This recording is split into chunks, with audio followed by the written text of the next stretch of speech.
Luth said they did not have beds. They were actually giving IVs to people inside the car. Outside the main ward. That's where they were giving IVs to people. Now they told us they didn't have any beds. Anyways, we're just talking about governance in Nigeria, and it's quite unfortunate. Re-download your Instagram. I've just re-downloaded it. Oh, I did that. Well, anyways, I'm just gonna carry on. I'm not gonna stay on for long now because I was supposed to do this with Yemi Fash, so we'll probably have to do another time. But Kesolo, okay, do you know what, Kesolo? Can you? I've just updated it. I've just deleted it. I've just re-downloaded it. Emeka, try. Let me see if it works. You, my beloved. Anyways, bottom line, what I was trying to say is I can understand that things work differently in the UK compared to how things work in Nigeria, but we should stop looking at UK like heaven compared to Nigeria. There was a day like was it Nengi or like oh yeah, Magic Day. I'm actually frustrated because I've been trying to add people onto my live video, but it's not working. It keeps saying unable to join. And it's really pissing me off because I'm trying to get people's opinions on what I'm talking about, but never mind, it's all good. I'll just carry on like that. Was it Nengi talking about like treatment and stuff like that? You know, in the UK, yeah, I'll tell you the process. As much as everybody looks at the UK like, okay, now, first of all, when people are in Nigeria, one of the first things they say is, oh, this person is not feeling well. They're not doing properly in Nigeria. Let's fly the person out of Nigeria. Let's go get medical help. Yeah, that's fine. You will get that immediate medical help provided you've got your money. Yeah? So that's why Facebook is changing to Meta. Is that why? So it could be the issue. Okay. Like, you will get the medical attention immediately so far you've got your money. But then I'll talk from my own personal experience, right? Now, let's just say I'm in Nigeria. And I know that diagnosing yourself is wrong. I know that very well. I know that self-medication is wrong as hell as well. I'm very aware. But let's say I have a boil, yeah, in Nigeria. All I have to do, I walk into the pharmacy. Like, I'll easily walk to the pharmacy. Oh, I've got a boil on my face. Can I get antibiotics? You also probably get like a second opinion. Well, the downside of doing that in a Nigerian pharmacy, if you go to somewhere like H-Medics, where they sell one medication for about 5,000 naira, they would probably try to tell you, oh, maybe you should also use this one and use that one and use that one. So you're buying additional medications. But guess what? You will still, anyway, you will still get what you need. In the UK, I'll tell you what, I've got this thing, palpitations, right? Like, usually I'm good, but I could stay here, my heart starts beating fast. So now I called my doctor since, and I'm not exaggerating, right? I called my doctor since May, my GP. Oh, I've got so stuff, blah, blah, blah, blah, blah. And they go, oh, we're going to do like a referral for you and stuff like that. ECG, yada. And I swear to God, do you guys know when this appointment is for? It's for next month. Yeah. So now my question is, what if I've died in the few months? It's not always as rosy as everybody thinks it is in Nigeria. You people think we cough in the UK and then doctors are running, you're sick, you're getting all the medication, you're getting everything. Bruv, before they can even prescribe you an antibiotic in this country, they want to know that there's a cogent reason for you to have an antibiotic. Meanwhile, in Nigeria, you can walk easily to the pharmacy. This is what it is. You can get it immediately. And that's why sometimes here, I feel that they also delay when it comes to making decisions when it comes to your health. Because let's say COVID period, right? DJ Magic J, I'm actually glad you're here because you live here and you know all these things. COVID period, you could not see your personal doctor. They will do phone consultation. So how do you actually do a phone consultation to fully know my diagnosis, to fully understand what is wrong with me? if it's a different thing if I'm talking to you on the phone and I sound okay than if you're looking at me in real life and I look like I'm about to die. But how can you tell when you're doing phone consultation? How many people in Nigeria do phone consultation? No. But because you people bring your money here from Nigeria for medical attention, it looks like, oh, UK is so good. Of course, they're collecting money from you. They will answer you immediately. And you don't go to the general clinic. You go to a private one. That's where you get treated. That's why. And also, even if you decided to go into the NHS, you will still pay for your treatment. Do you understand that? So it's the processes are quite different. And of course, I will also tell you the same way, yeah, we discriminate against each other in Nigeria. Unfortunately for us in Nigeria, what we do is tribe. We discriminate against each other according to tribe, according to the background, according to how rich your parents are, how blah, blah, blah, blah, blah, blah. Let's just say tribe is our main issue in Nigeria. And as I was saying earlier as well, when you want to compare UK to Nigeria, as I was driving home, there was a pitch black area with no traffic light, with no street, not traffic light, I'm so sorry, with no street lights whatsoever. But again, this happens in Nigeria, but then we moan so much about it if it's in Nigeria. I'm not saying it's right, but at the end of the day, UK isn't paradise compared to Nigeria. UK is just a country that has its own faults, but they know how to conceal their imperfections. Meanwhile, Nigeria, instead of all of us working together to say, do you know what, let's do this together. Everybody likes to do, the government, the president, the commissioner, the blah, blah, blah. Everybody likes to blame somebody for it, and religion too, absolutely. Everybody likes to blame someone for it. Nobody wants to take responsibility for anything. Which again, I keep saying it, we will not move forward in Nigeria. You see, it will be very hard, very actually hard to move forward in Nigeria 10 years from now. Do you know why? Because a lot of youths that are even clamoring to say, oh, I want to be a politician, I want to be up there, I want to make a change, I want to make a difference. Guess what? Those people, yeah? So now I'm sat here and I'm talking about my desire to change something. And then a politician says that this person is gathering momentum. This person has got followers. And then they call you and they say to you, all right, we're going to come to an agreement. You're going to drop the ambition, but I'll send you 100 million to drop your ambition. That's how a lot of youths do not ever come up, because things like this will continue to happen. And as long as you continue to also accept what they're offering you, you would never, ever be able to make a change, first-hand change, the way that you want to. Imagine somebody that collects money from the government. How would I then come online and say, you went to London for treatment, couldn't you have stayed in Nigeria? Silenced for a long time, probably for the rest of my life. Do you understand that? And because there's also poverty mentality among all of us, which is, when I get there, because we've made... The reason a lot of people actually want to be politicians is not because they want to serve the people. It's not because they see a desire and say, this is not working fine, I want to be the one to do it. It's really because the work of a politician looks so glamorous. It looks so decorated that everybody wants to do it. Because an average politician moves with security. They've got money for allowance. They travel, they fly first class. They've got the baddest girls. They've got all of that. That's why a lot of people want to be politicians, but they don't understand that it is more than that. You're supposed to be a representative for the people, to stand in for the people, speak for the people, make sure you're accessible to the people. But a lot of people still don't get that, because if you now start to make politics very unattractive, say to people, tell people right now that the salary of a politician, and they do not get wardrobe allowance, they don't get car allowance, they don't get anything. Tell them that all a politician will get is 200K a month. Let us see how many people still want to be politicians. Let's see. So, you understand that? Somebody will just wake up one day, make one street money, blah, blah, blah, blah, blah, blah, blah. And again, this is what I said.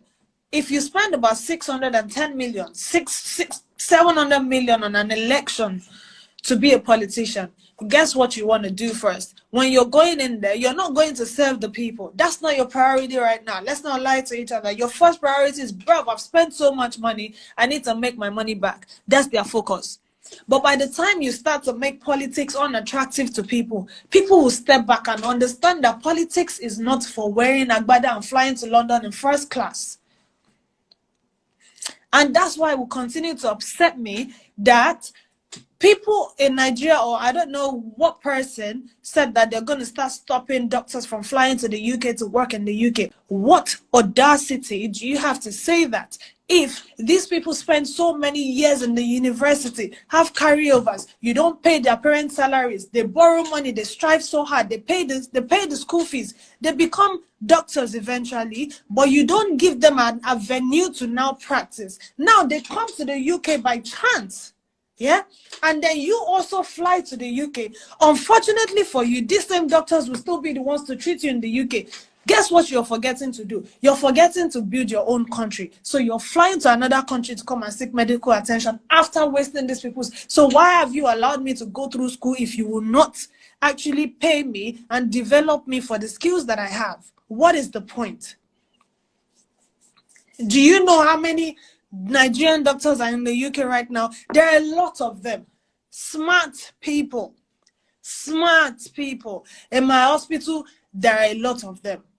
Do you understand that? And my area is not even a Nigerian area. It's not like Nigerian diluted area. Now, let's talk about the areas that are Nigerians. You will be so proud. They'll come to London for medical treatment. They will neglect. So, if you know that you're doing so well, why are you neglecting the medical facilities in your own country? Yet you are borrowing money every now and then. What are you borrowing money for? Where is the money going to? The money that Nigeria keeps borrowing, where exactly is it going to? Because I don't see it. Maybe it's a private institution, but I don't know. Because I would assume that Nigeria would have like a mad hospital where there's functioning equipment. I will tell you something. The last time I was in Accra, I'm not trying to ruin Accra. Thankfully, was it? Of course, it was Yemi Fash that was with me. I went to Accra. I wanted to do ECG. Yeah, okay. They've put everything. The test was done. Guess what? There was no paper to print out the result. If that was an emergency situation and they needed that ECG to confirm something before the next treatment, guess what would have happened? Negligence. But somebody will sit down there and tell me I have to pay 10,000 naira for ECG or 20,000 naira for ECG, because even after that ECG that they didn't have paper to print out my results, the lady there at the counter still had the audacity to tell me, so are you going to pay now? What am I paying for? For results that I did not get, or for you strapping stuff on my chest without getting the results? What am I actually paying you for? They have the attitude of the people. And again, there are a lot of people I will not blame, because you walk into a typical like state hospital in Nigeria. I've been to one before. I was passing by, a bike had hit a man on the road. Yeah, an old man. He was on the floor there, and everybody was there shouting, hey, hey. This is one thing that pisses me off so much about Nigerians, and I'll say it now. And if you're on this live video, it's time for you to start making a change, because we need to be educated. The first thing you do, you see an accident victim on the floor, you should not be there. Help, help. So what is that going to do for the patient? How is that going to make the life of that person better? How is that? Instead of you to be using you use your internet. I cannot tell you what to use your internet allowance for, but instead of you using it to troll celebrities, use it to go on YouTube, go and watch how to do basic life support for people. A lot of people will still be alive if we had the knowledge to resuscitate. It's common resuscitation to stop someone from having a heart attack or from passing, but we don't know it.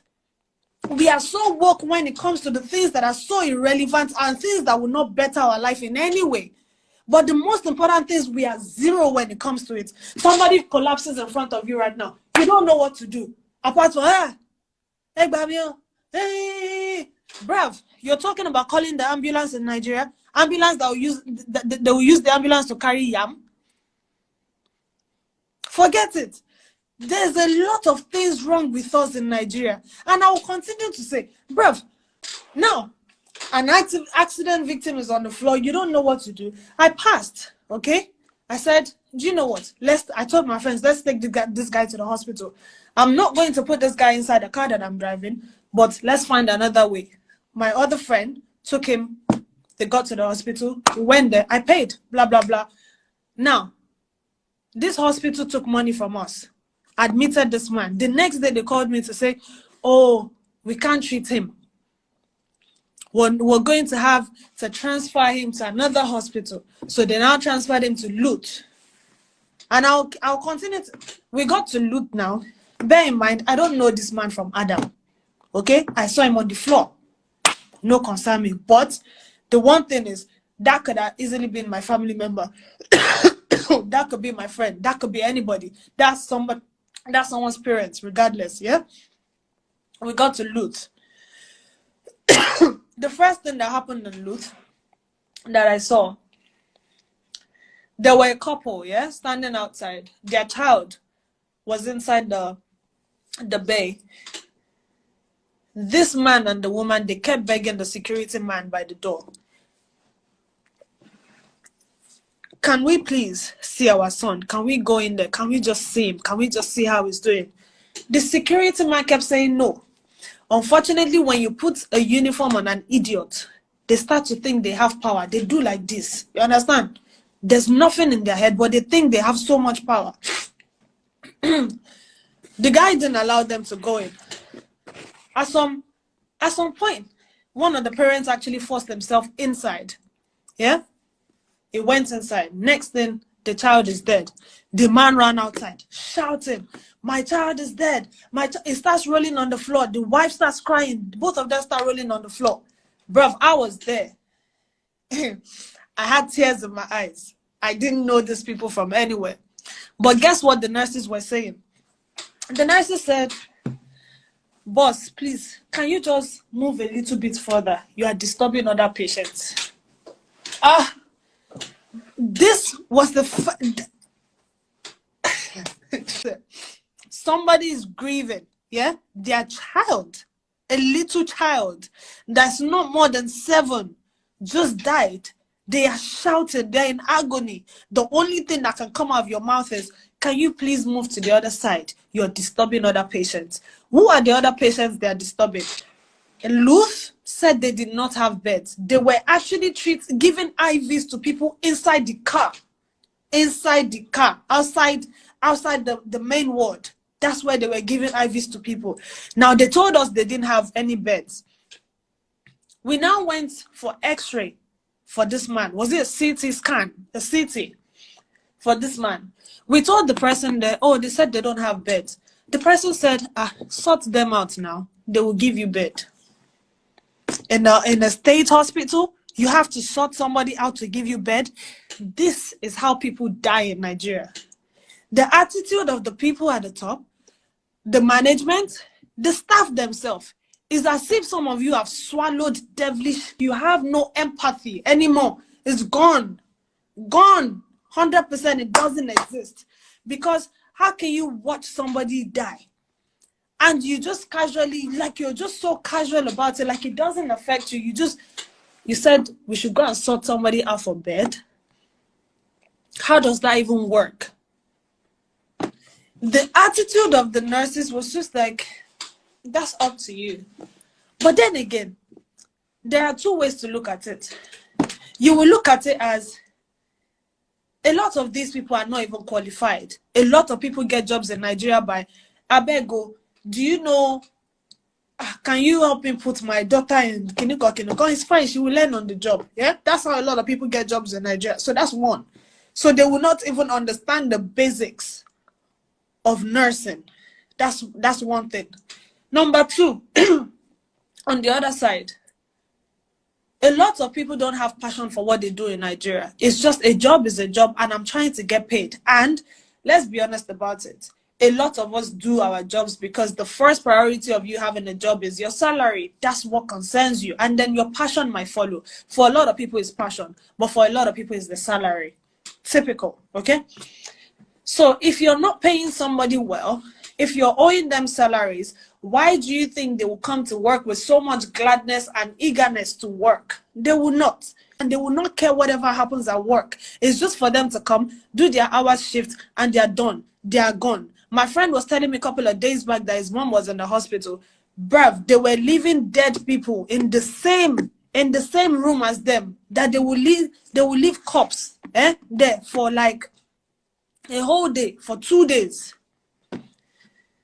How? I don't understand. It starts from us. The attitude is bad, even the people that want to. Bruv, it's horrible.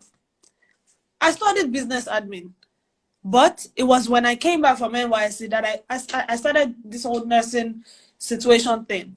There were a lot of things that I had to learn on the job. But they will not teach you how to have empathy on the job. It's something that comes from you having human feelings and you understanding pain. It's you being human. They don't teach you that. Because ordinarily that I see a relative crying that somebody in their family just died, I have tears in my eyes. If you die, your family members die, you're not concerned, they're waiting with their own. They're just there for the shift and they're done. The same hospitals you will go to, the doctors will say, let me check your blood pressure. Let me listen to your heartbeat. And it's putting stethoscope on your nipple because maybe your nipple is suddenly beaten. There's a lot of things wrong. They don't even understand ethics in the workplace. A doctor sees a patient, a fine patient, and is there like trying to chat her up. It's a lot of things wrong. And this is why I continue to say we cannot continue to blame the government, because imagine a doctor comes into work and, oh, let me check your heart, and you're touching my breast. How has that got to do with the president? How is that the president's fault? It's you as a person that changed that. And we will not change anything until we start to look at ourselves and say, do you know what? Now me they fuck up.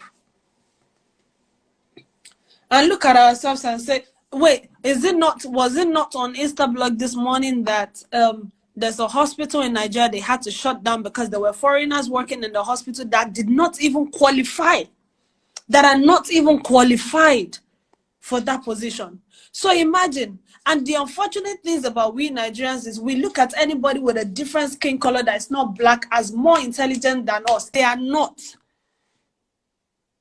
We are probably more intelligent than them, but for some reason, we give so much priority to people with a different skin color. We don't need to. What do they have to offer you, apart from accent? A lot of Nigerians can sit down. My niece she has a British accent, and she doesn't live here. She watches it on the TV. So if it's by accent, are you really that dumb that somebody would sell you with an accent? I see how Nigerians treat Chinese people in Nigeria. A Chinese guy will be like conductor, be like rag. You go see fine babe, they follow her for ShopRite. She too go they help and carry trolley up and down. She they feel like say she don't marry international boy. Jesus, who did this to us?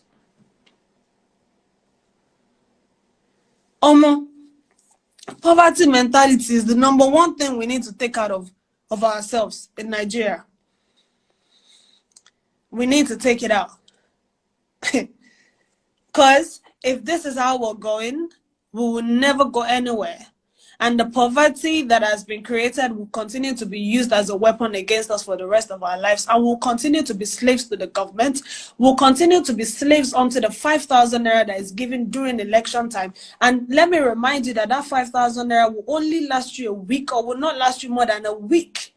For myself and my friends to eat at the place, it will cost us about 5,000 naira for 3 plates of food at the place. And that's it gone in lunchtime. So imagine that you're taking 5,000 naira for the next 4 years of your life to suffer. When you make decisions, continue to understand at this point that the decisions you're making is not for you alone. It's for your family members.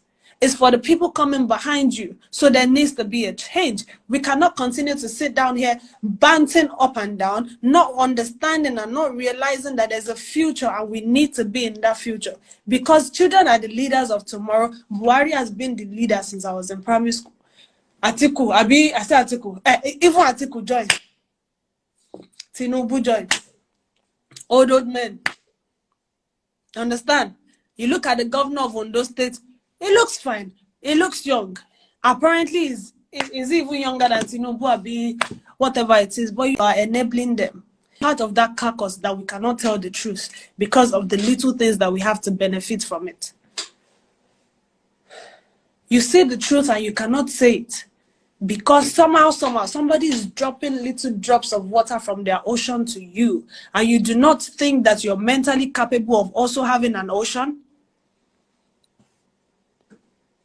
Even the people that are there do not have the mental capacity that you and I have. It's just the opportunity that we do not have. Think about it. I don't do the one way God sent me. Good night.